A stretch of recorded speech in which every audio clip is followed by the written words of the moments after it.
Hal-hal kecil di sekitar kita sering kali kita abai kegunaannya.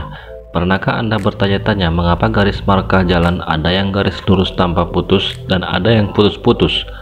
Mengapa hati dilambangkan dengan love yang secara bentuk berbeda? Atau ada yang tahu mengapa tutup salep dibuat runcing? Simak fakta hal-hal kecil yang kebanyakan orang yang tidak menyadari kegunaannya. Simak videonya.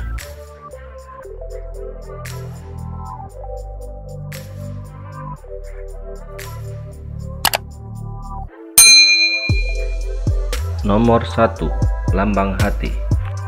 Satu teori menyebut simbol cinta mulai digunakan pada akhir abad 17 oleh Gereja Katolik. Versi lain menyebut peradaban Mesir kuno pernah menggunakan simbol cinta seperti yang ada pada masa sekarang. Para peneliti memperoleh bukti yang lebih otentik dari Afrika. Di sana terdapat sebuah pahatan berbentuk lob pada batu yang ditemukan dari reruntuhan kota kuno Siren. Setelah diteliti, pahatan tersebut terinspirasi dari tanaman obat yang dikenal dengan nama silvium. Usut punya usut, biji silvium memiliki khasiat sebagai pencegah kehamilan serupa dengan pil KB. Sebagai simbol yang telah kukuh, pada abad 19 lambang cinta mulai muncul pada kartu perayaan Valentine, kotak permen, dan benda-benda lainnya. Sejak saat itulah lambang cinta memasuki budaya pop dan menjadi bagian dari komunikasi manusia. Nomor 2. Lubang tambahan pada sepatu Converse. Salah satu ciri khas sepatu Converse yang paling menonjol adalah beberapa lubang yang biasa digunakan untuk mengikat tali sepatu. Akan tetapi, ada dua lubang ekstra yang memisahkan diri yang terdapat pada salah satu sisi sepatu. Kebanyakan orang menganggap dua lubang itu hanya hiasan belaka, tapi sebenarnya ini memiliki fungsi yang tak boleh dianggap sepele.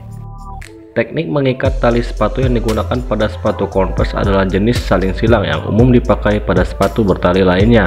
Namun, masalahnya, ikat tali sepatu dengan teknik ini sering lepas meski kita sudah memasangnya dengan kencang. Disinilah dua lubang yang memisahkan diri itu berfungsi. Dengan menambahkan ikatan pada dua lubang tersebut, tali sepatu menjadi lebih kencang lagi.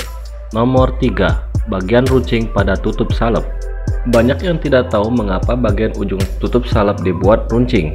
Ini tujuannya bukan buat pemanis. Ternyata ada fungsi lain dibalik dibuatnya ujung penutup salep menjadi runcing. Bagi yang suka mencari-cari jarum untuk membuat lubang pada kemasan salepnya, maka Anda harus mencoba melirik bagian ujung tutup salep Anda. Sengaja dibuat runcing agar kemasan salep Anda dapat langsung dilubangi dengan bagian runcing pada tutup salep Anda. Nomor 4. Indikator bahan bakar. Coba lihat indikator bahan bakar mobil Anda. Di bagian sampingnya akan terlihat sebuah tanda panah, bisa di sebelah kiri atau di sebelah kanan. Ternyata, fungsi tanda panah tersebut adalah arah tangki bensin pada bagian samping mobil Anda. Ada di sebelah kiri atau di sebelah kanan sesuai dengan arah tanda panah indikator bahan bakar Anda. Nomor 5. Anjing melolong. Suara anjing yang melolong terdengar seperti suara serigala. Ini karena anjing masih bersaudara jauh dengan serigala, sehingga dorongan untuk melolong masih ada dalam kode genetik anjing. Kadang-kadang, bahkan anjing tidak memiliki alasan untuk melolong. Mereka hanya melolong karena merupakan bagian dari perilakunya. Melolong merupakan perilaku anjing yang alami dan normal.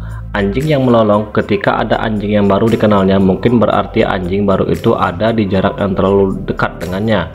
Anjing juga bisa melolong karena merespon dan ingin menjadi bagian dari sesuatu. Misalnya, anjing bisa melolong karena ada suara sirine ambulans atau mobil polisi. Nomor 6. Markah jalan.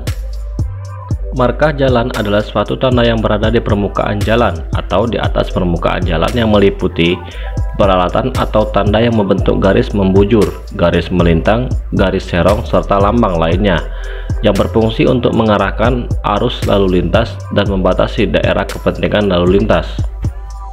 Markah putus berarti bahwa Anda diperbolehkan melintasi markah ini bila hendak pindah ke jalur di sebelahnya yang kosong atau ingin menyalip kendaraan di depan Anda, tapi harus tetap berhati-hati jika jalan yang dilalui itu dua arah. Markah utuh merupakan kebalikan dari markah putus-putus tadi. Anda tidak boleh melewati markah ini, risikonya sangat berbahaya. Markah dua utuh adalah Anda harus mengambil sebelah kiri jalur rangkap. Tidak diperbolehkan melintasi garis tersebut untuk melewati kendaraan di depan Anda. Nomor 7. Paku jalan. Paku jalan atau glass road stud adalah perlengkapan jalan yang dilengkapi dengan pemantul cahaya reflektor berwarna kuning, merah, atau putih yang dapat berfungsi dalam kondisi permukaan jalan yang kering ataupun basah. Paku jalan dapat berfungsi sebagai reflektor markah jalan khususnya pada cuaca gelap dan malam hari. Paku jalan dapat ditempatkan pada batas tepi jalur lalu lintas. Markah membujur berupa garis putus-putus sebagai tanda peringatan, sumbu jalan sebagai pemisah jalur, dan markah membujur berupa garis utuh sebagai pemisah jalur bus. Nomor 8. Kode segitiga pada botol minuman.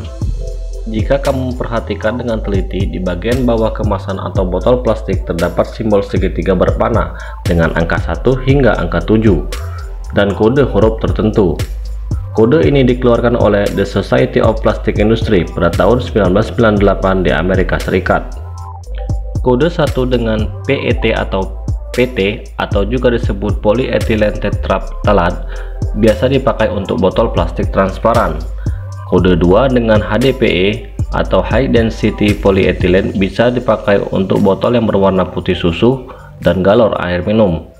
Kode 3 dengan PVC atau V atau juga disebut polyvinyl klorida merupakan jenis plastik yang paling susah didaur ulang. Biasanya ditemukan pada plastik pembungkus atau cling wrap. Kode 4 dengan LDPE atau Low Density Polyethylene, plastik tipe coklat yang biasa dipakai untuk tempat makanan, plastik kemasan, dan botol-botol yang lembek. Kode 5 dengan PP atau polypropylene, plastik terbaik untuk tempat makanan dan minuman serta botol bayi.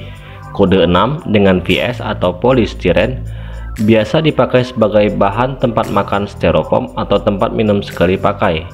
Kode 7 dengan O atau Others, dapat ditemukan pada tempat makanan dan minuman seperti botol minuman olahraga atau plastik kemasan. Berapa hal yang sudah Anda ketahui? Semoga video ini menambah pengetahuan kalian semua.